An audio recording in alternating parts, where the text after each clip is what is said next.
a time in Sydney's past, in the post-World War II years of the late 1940s and 50s, when the sound of bongos, beat poetry, folk music and passionate debate echoed across the city. Sydney was a much smaller world, and it was easier to identify an intellectual subculture, in this case, the self-proclaimed Sydney Push, a libertarian movement which would persist through to the early 70s. Many beats ago, in a tiny workshop on the outskirts of Boo-Baba-Dow, an old daddy sat fashioning from fine teak a set of bongos, very small yet very frantic. In the late 50s and 60s, the conversation over coffee tables changed to equal rights, censorship, ban the bomb, and later the rights and wrongs of the Vietnam War. The music changed too, for it was the sound of folk music that best accompanied talk of protest and social change. The late 70s witnessed more changes as pub rock shattered the conversation. Television also seized the minds of the masses as Australia quickly moved from a nation of people who once entertained each other to a people who got entertained, mainly from television. Even hotels installed television sets, sealing the fate of both conversation and music. The Sydney Push, possibly taking its name from the rebellious larrikin street gangs of the past, who called their gangs pushers, was a fluid clan of left-wing intellectuals and philosophers, mostly arts and philosophy students, rebels and creatives who frequented Sydney coffee shops and pubs. There was no real membership to the Push. People floated in and out, just like their conversations knew no boundaries. They bonded through rejection of conventional morality and conformity. Consistent members included Clive James, Jim Baker, Eva Cox, Margaret Fink, Harry Hooton, Robert Hughes, John Olsen, Germaine Greer, Paddy McGuinness, Wendy Bacon, Lillian Roxon, Jill Neville and Frank Morehouse, and many others who floated in and out and around about. Gatherings of the Push meant hours of debate and discussion over endless cups of coffee or glasses of wine and beer. One wit described it as critical drinking.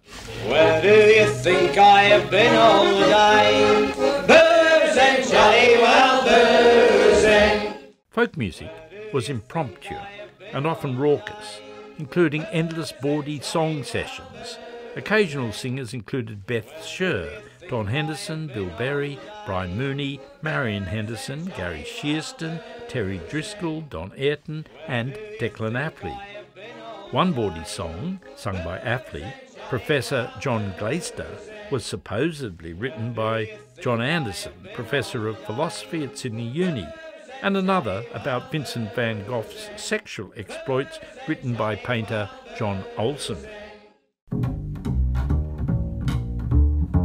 The Sydney Push coincided with the arrival of the Beat Generation. In 1959, the Australian Women's Weekly announced, "Over the past 2 years, something new has appeared on the Sydney scene, the Beat Generation. They're not deadbeat or beat up. They feel the beat in cool jazz, folk music or a gutty rock number, and they dig things in a bohemian way."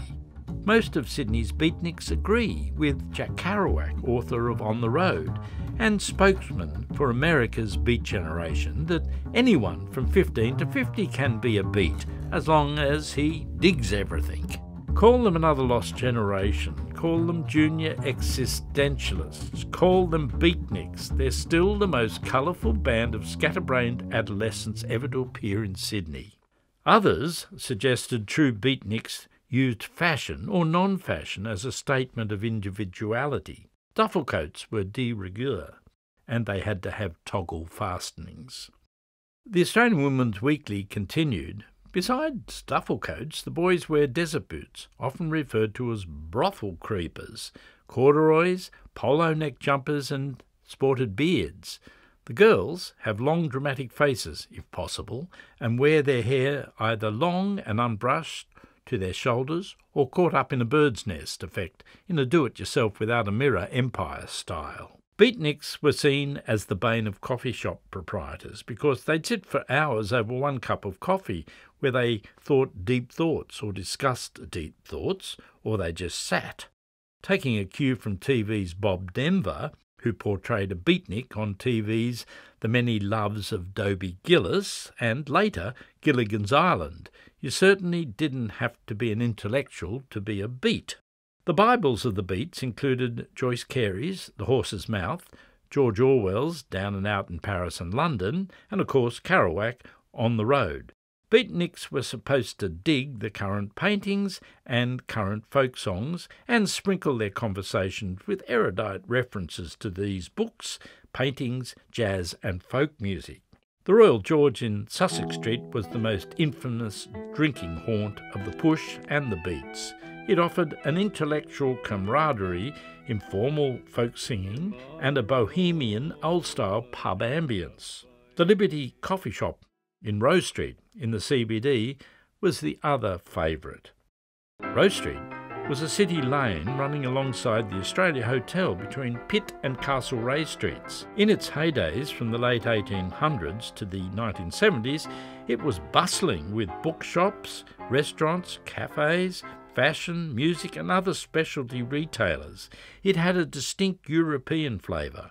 In 1973, in a decade of architectural vandalism, it came tumbling down to the wrecking ball, along with the old Theatre Royal and Sydney's elegant Hotel Australia, to make room for the MLC Centre. Author Isidore Brodsky in 1962 painted a picture of what Rose Street must have been like.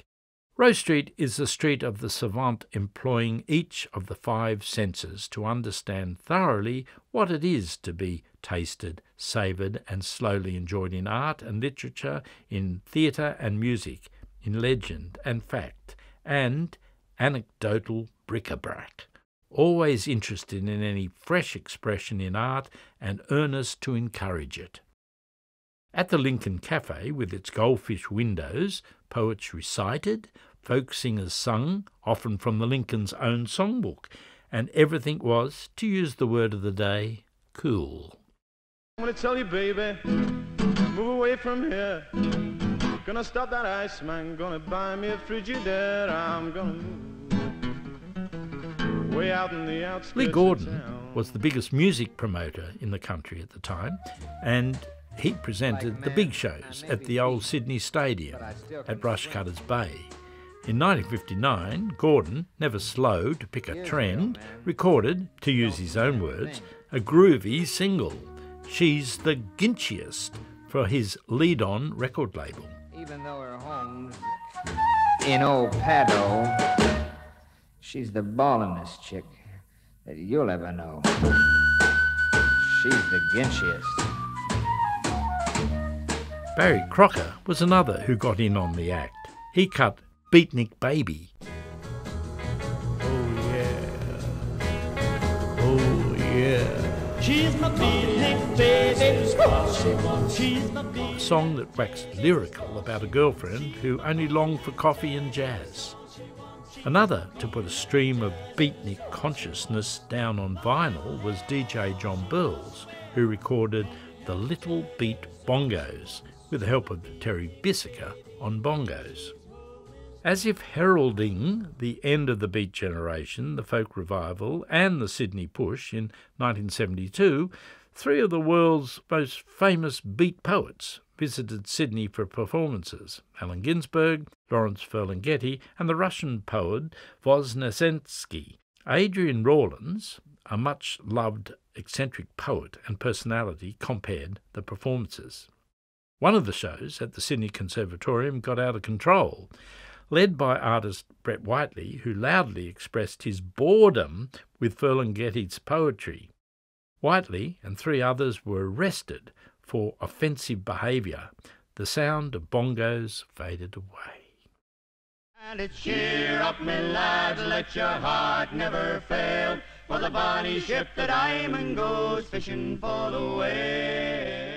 Folk music experienced a decade of widespread popularity between 1955 and 1965.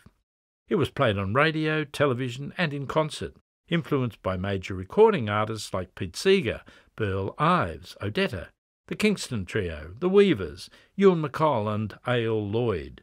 Australian artists at the time sang British ballads, English, Scots and Irish folk songs, and some Australian folk songs, which typically were described as bush songs. The leading performers of the era included Gary Shearston, Martin Wyndham Reed, Declan Affley, Marion Henderson, Lionel Long, Colin Dryden, Brian Mooney, Alex Hood, Danny Spooner and Tina Lawton. In the 1970s, the Larrikins and the Bushwhackers Band led another revival, often with bush dancing. In 1970, Sydney hosted the 4th National Folk Festival, an initiative which had started in Melbourne in 1967 with the Port Phillip Folk Festival. Sydney's festival was called the Port Jackson Folk Festival and attracted thousands to venues across Sydney. The success of the festival, both artistically and financially, led to the establishment of the Folk Federation of New South Wales, a not-for-profit organisation which in 2020 celebrated its 50th anniversary. This same organisation staged the 2019 Sydney Folk Festival and the 2020 Sydney Folk Festival at Home Virtual Festival. Over the years, Sydney has been home for numerous folk clubs, many taking the name of the hotel they were held in, including the Elizabeth Folk Club, the Folk Attic, the Edinburgh Castle, the Royal George, the Maitland and Morpeth, the Loaded Dog, the Shack, Packed Folk and the Troubadour.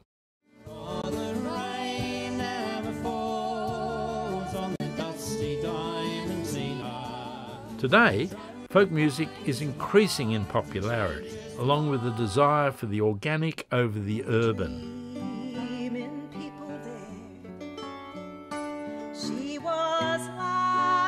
The words folk music now represent many musical expressions which can be found in Sydney. It's a big, colourful and generous description covering traditional music, world music, blues, bluegrass and beyond, and most importantly, original and traditional songs that tell stories about our country and our city. The beat goes on.